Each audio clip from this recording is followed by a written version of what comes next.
عليكم السلام أحبتي.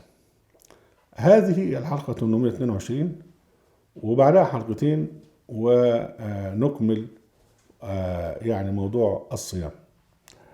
الثلاث حلقات دول من 822 823 824 سنعطي ملامح أساسا في التشريعات الشيطانية للدين السني فيما يخص الصيام. يعني بنلقي نظرة كده عامة الملامح بتاعتها. وأول ملمح الثرثرة في تشريعات الفقه السني في صيام رمضان. دي الحلقة، اسم الحلقة الثرثرة في تشريعات الفقه السني في صيام رمضان.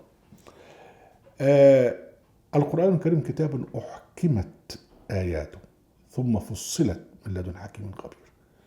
يعني الكلام فيه يعني كلام محكم، ولا مجال فيه للهزل ولا للثرثرة.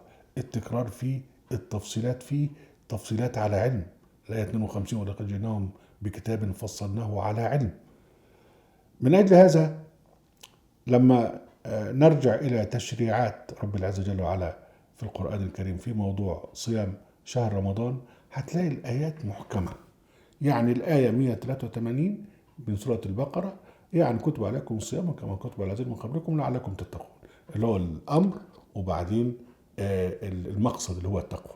بعد كده الآية 184 و 185 تتحدث عن القواعد اللي هي في حكاية يعني الفطر. يعني يباح لك الفطر إذا كنت مريض أو إذا كنت مسافر أو إذا كنت يعني تطيق الصوم بتدفع فدية إلى آخره. وجاءت فيها تفصيلات وحتى فيها تكرار. يعني إذا البيان هنا واضح. إلى 186 عن ويسألك عبادي عني فإني قريب أجيب دعوة الداعي إذا دعاني. الآية 187 بقى اللي هي التخفيف. يعني بدل ما كانوا بيصوموا من بعد العشاء لغاية مغرب تاني يوم، لا ده أصبح الصيام يبدأ من الفجر. وفيها طبعا برضو تفصيلات أخرى في موضوع الاعتكاف. وبعدين ربنا سبحانه وتعالى في آخر بقى الآية ديت وفي آخر تشريعات القرآن يقول سبحانه وتعالى: كذلك يبين الله آياته للناس لعلهم يتقون. إذا ده البيان، وفي ضوء هذا البيان ده كفاية جدا.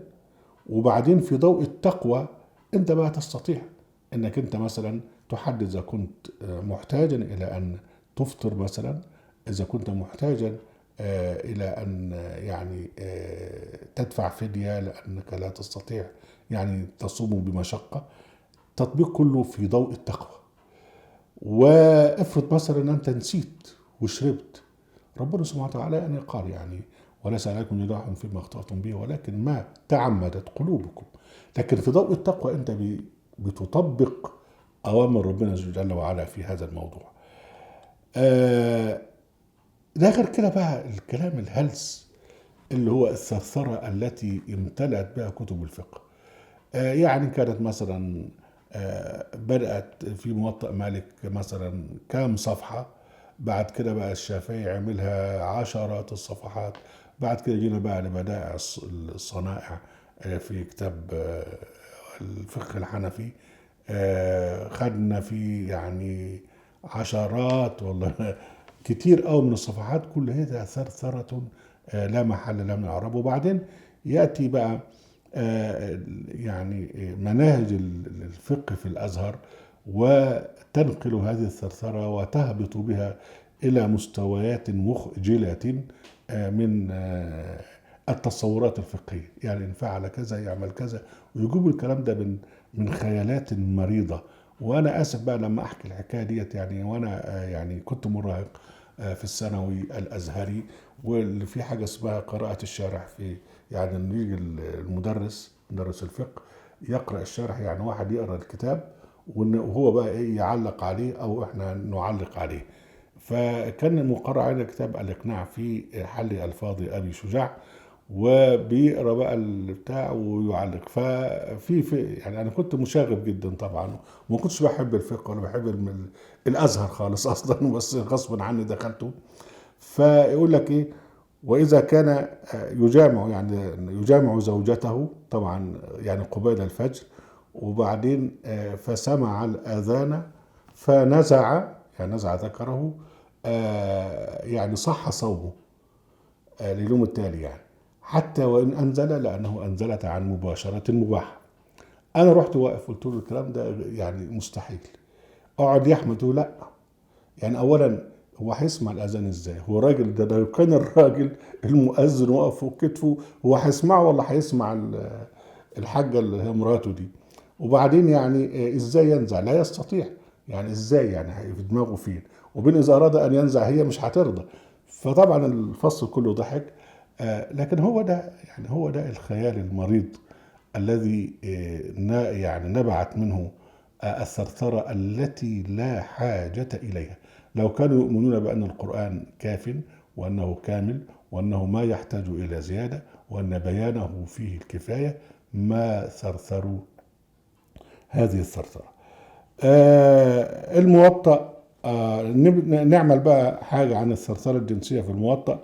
باب ما جاء في الصيام الذي يصبح جنبا في رمضان، وجاء بحديث أخر أن ذلك لا يبطل الصوم. وحدثني فلان عن فلان عن عائشة الله ومسلمة أنهما قتل النبي صلى الله عليه وسلم يصبح جنبا من جماع من غير احتلام في رمضان ثم يصوم. والشافعي نفس الكلام، من احتلم في رمضان واغتسل ولم يقضي، وكذلك من أصاب أهله ثم طلع الفجر قبل أن يغتسل اغتسل ثم أتم صومه. وإن طلع الفجر وهو مجامع فأخرجه من ساعته أتم صومه، لأنه لا يقدر على الخروج من الجماع إلا بهذا. وإن ثبت شيء آخر أو حركة لغير إخراجه وقد بدنه الفجر كفر، يعني قدم كفار. يعني إذا الكلام اللي كان مقرر علينا بقى وإحنا طلبة في الأزهر في الإقناع في حل ألفاظ أبو شجاع لم يأتي من فراغ. وبعدين بقى الثرثرة طبعا بنام واحد بيثرثر لابد أن يقع فيه تناقض. يعني تخيل شوية نسوان قاعدين وعمالين بيحكوا لبعض على المصطبة، وقالت وإيش قالت وبتاع، ويقعدوا يتكلموا مع بعض، لابد ان هم يتناقضوا. وده بقى ثرثرة الفقهاء لا تختلف كثيرا عن ثرثرة النساء. فلما يقول لك بقى باب ما جاء في الرخصة في القبلة للصائم، وبعدين باب ما جاء في التشديد في القبلة للصائم. يعني شوية نسوان قالوا لك لا ده اللي يبص مراته لا يصطادوا مش هينفع، النسوان تاني قال لك لا ده اللي يبص مش فيها حاجة. برضو الفقهاء نفس الكلام يعني. وطبعا احاديث بقى برضو بيعملوها للنبي استغفر الله العظيم، انه مش كانت ان الرسول صلى الله عليه وسلم لو يقبل بعض ازواجه وهو صائم ثم ضحكت. استغفر الله العظيم. يعني ما فيش حد يرضى يتقال عن امه كده، لكن يقتحمون وينتهكون خصوصية النبي محمد عليه السلام، واحنا الذين ندافع عن النبي وهم الذين ينتهكون حرمته. قال يحيى قال لم أرى القبلة للصائم تدعو إلى خير. وعبد الله القبلة للصائم فأرخص فيها للشيخ وكرهها للشباب. يعني أنت راجل شيخ وعجوز زي حالتي، ماشي معاك رخصة بوس، ما أنت مش هيحصل حاجة، ما أنت مهدود طبيعي. لكن واد شباب لا ده دماغه هتتلف. فإذا أرخصها أباحها للشيخ وكرهها للشاب.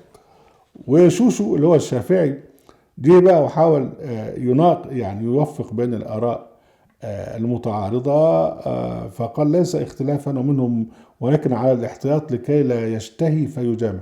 ده كله بقى في موضوع البوسة، يعني القبلة. وكرر ما سبق في باب القبلة للصائم في حديث بذيء يقول ايه بقى،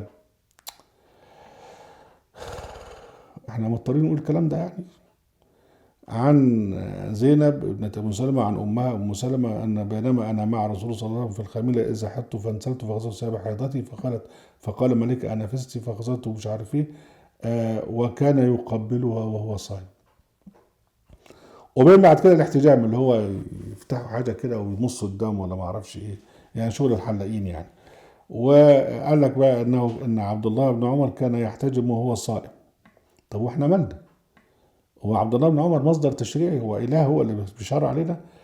ثم قال ثم ترك ذلك بعده فكان إذا صام لم يحتجم حتى يفطر. طب بعد كده ساب الموضوع صهوة يعني. طب ويعني كان بيحتجم وبين بعد كده ما عادش بيحتجم، لكن هي ثرثرة وثرثرة يعني رخيصة يعني. ومالك عن ابن شهاب عن سعد بن وقاص كان يحتجمان وهما صائمان.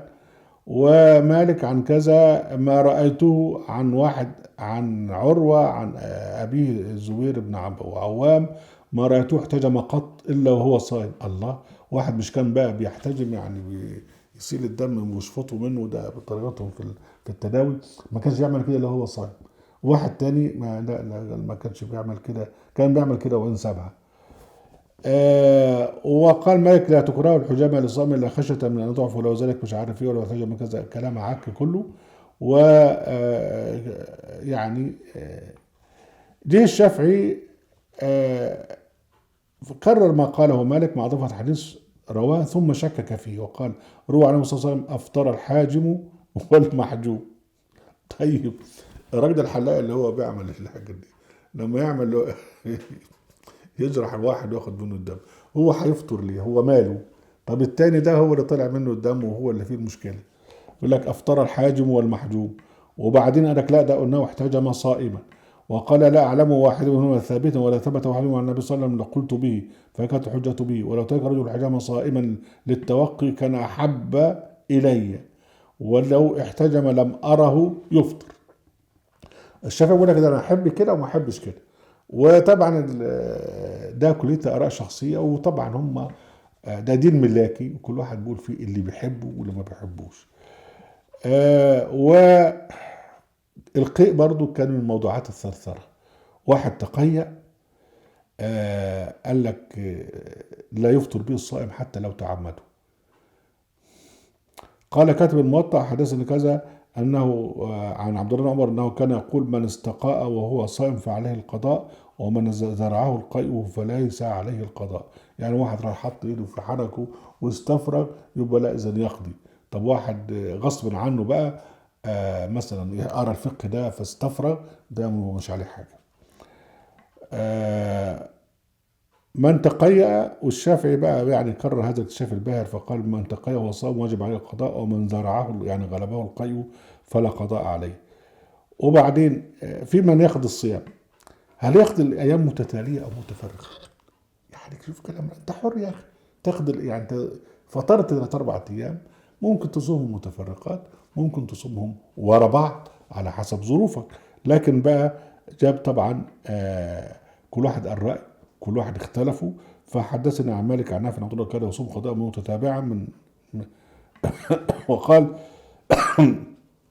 عبد الله بن عباس وابو هريره اختلف في قضاء الصيام. واحد يقول لك لا يفرق بينه، وواحد يقول لك لا يفرق بينه، يعني واحد يقول لك يصوموا ورا بعض، وواحد يقول لك لا يصوموا يعني ده شويه وده شويه.